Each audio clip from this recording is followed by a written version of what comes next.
20 years in the game. Get live playing that Guru. Good looking, brother.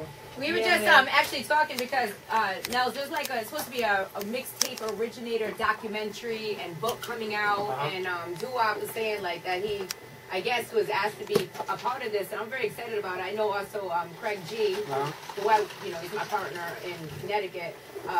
Yeah, I guess he's been contacted too, and I'm excited about this because I think like all these guys are gonna. People are going to really finally learn the backstory behind how they all started this. They think like mixtape started with like Clue or somebody, like, you know what I mean? Like they. Nah, I know clearly me. It was always Doo Wop, Craig G, SNS, Tony Touch. Yeah, so I was from that era, so I know.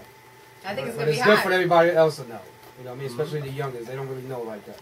So the concert, the big show this Tuesday in New York City. Yeah. And my man Tony Touch just said, "Yeah, he's coming. We're gonna do that. Return to the Diaz Brothers joint." Okay. Mr. Cheeks. A lot of people don't know, man. You get your rap on, baby. Yeah. I kind of do that more than. Boricua's on the set, baby. I know. Come on, baby. I kind of have more fun with that than DJing. For real? Yeah. For me, I just love the trueness of it. You know what I'm saying? Like people just. Okay, this is what I feel like doing right now. This is how I feel I'm going to do it. Let me rap. And if your shit come off good, you're good. And you go back to DJing. You know what I heard was dope like that was Bismarck. Like when he DJs, he'll stop his set and start performing old records. Yeah. And he did, and then he goes back to his set, which is kind of like on Tuesday, like it's called a live mixtape because when the show starts, it's gonna be like the way I start a mixtape. I usually do a verse, so it's me doing a verse. Then I'm gonna go into whatever record I play. The artist is going to come out, instead of me just playing a record for the crowd and they're just staring up at the stage, that artist is going to come out and perform the record. It's going to be just, non-stop. It's going to be crazy. Well, speaking of the show, we got a bunch of people on the phone lines and want to do I'm going to make them give me a title of one of your tapes, man, so we see if they can win these tickets. Tell them to name 2 of the original Bounce Squad members. They probably can't even Google that, so just tell them. Alright, so listen, if you're from New York City, call us up right now, 888-SHADE45. Yeah, you gotta be from the tri-state area to win these tickets. You might have to be like 35 years old to answer that one. That's a good question. We got people on the phone line? Actually, let's go for the next break. Yeah, call us up, 888-SHADE45. If you're trying to win these tickets, Doo Wop is here hanging out with us. We go back to music. No, real quick. Let's get into it. Let's get to the meat of what's been going on the past few years with Doo Wop. Doo Wop, a while back, I was watching, of course, God Bless the Dead, Guru from Gangstarr. I saw a video of you, I guess kind of like a tribute to Guru. And when everything was going on, you didn't know what to believe. People were saying shit like... The gay shit is out of the door. It's not serious. I know it looks like that, but it's weird. What's the guy's name again? Solar. Solar. Okay. I actually have a Fuck Solar shirt in my bag right now if you want it. Seriously, wrapped up and everything. Right. Producer Solar. He was like a mini Suge, I guess, and Guru was like one of the death row artists because it was something weird, like mind controlling almost to the point where if I spoke on it, as me and Guru been friends since '95. He met that dude Solar in like 2000. Right. So. We go back, and when I try to talk you're allowed to talk about in private about him, I mean, about the situation to just Guru after the studio, when he'll call me at like 3 in the morning just to get stuff off his chest, talking on the phone. I'd be like, dude, like, let's, why don't you get away from dude or whatever. Like, he'll be more of like, yo, this is how the 5%ers deal with each other. We discipline each other to keep the other one out of line. I mean, in line, and it's stuff that I just couldn't understand. So. I just left it alone after a while, but it was sometimes where it looked like it was getting a little too hectic. Right. I'm not gonna specifically speak. That's why me and Premier don't speak now. As cool as we've been, we don't speak no more because he wanted me to go to the media and tell everything about Solo after Guru died. But my concern was Guru's 9-year-old son at the time. Right. Where he has to go to school and hear certain stories that somebody doesn't really have to say because he's gone. It's like even when he was here, if I would have said these stories, it wouldn't have helped him because he was already. He even deaded me right before he died because I was trying to tell him like to leave this dude alone, and he just really thought that this guy was helping him when he was really hurting him. Right. And I know it's still, I didn't really say nothing that's gonna make y'all understand the relationship, but it wasn't no gay shit going on at all.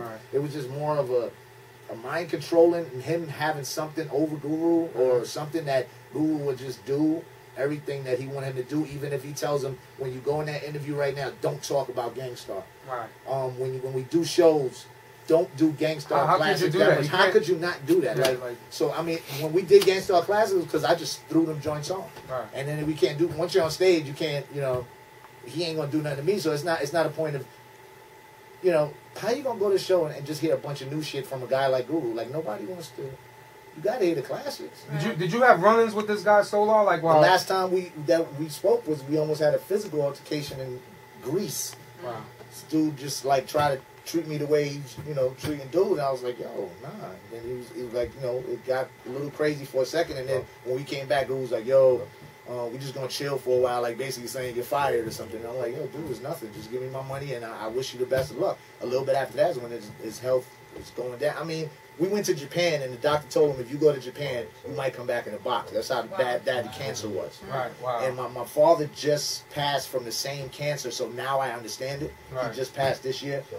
Multiple myeloma. It attacks your bones. It's to the point where it hurts so bad and your bones get so brittle that if you try to get out the bed when you're at that stage, your bones might just snap in half. Yeah. So he was a dude that would get on stage and would jump on the monitor and do all that. Dude, we were in Japan. It was so sad to see because he's like barely moving around the stage. Wow. And the reason he said he had to go, man, I can't let Solar down. We got to go out there. We got to get this money. Wow. Right. Wow. I remember interviewing them together though years ago when they came out with their album or whatever. It was awkward, right? Yeah, it was a little awkward, but I remember really wanting to focus on Guru. If you would watch it back now, you would see that Guru was watching everything that he says, like watching everything, you know, being very cautious with the way he speaks about the old days. Like this dude was always on some leave the old days alone and fuck all that, fuck them niggas. You know, we seen Group Home, Little Dap, and Malachi in Philly at a show, and he told Guru don't speak to them. Wow. That's crazy. Guru spoke to them on the side, Right. you know, incognito in the back somewhere. But even they came up to me like, yo, what's up, dude? Like, what's wrong with That's my crazy. man Guru? Wow. I did not know all that was going on, but I do remember that Guru was talking to me, and then he wanted me to keep asking Solar questions, but I wasn't so familiar with him at the time that I didn't know. And all these talks would be like in the van or in the car on the way to the interview. He would coach Guru and tell him like, yo, when they ask you this, yo, make sure you tell them all the stuff I've done and or what I'm doing and what are we about to do and how your stuff is more groundbreaking than ever now and all this. And what's crazy because I did hear Solar a couple times like after Guru passed away because you know I think MTV interviewed him.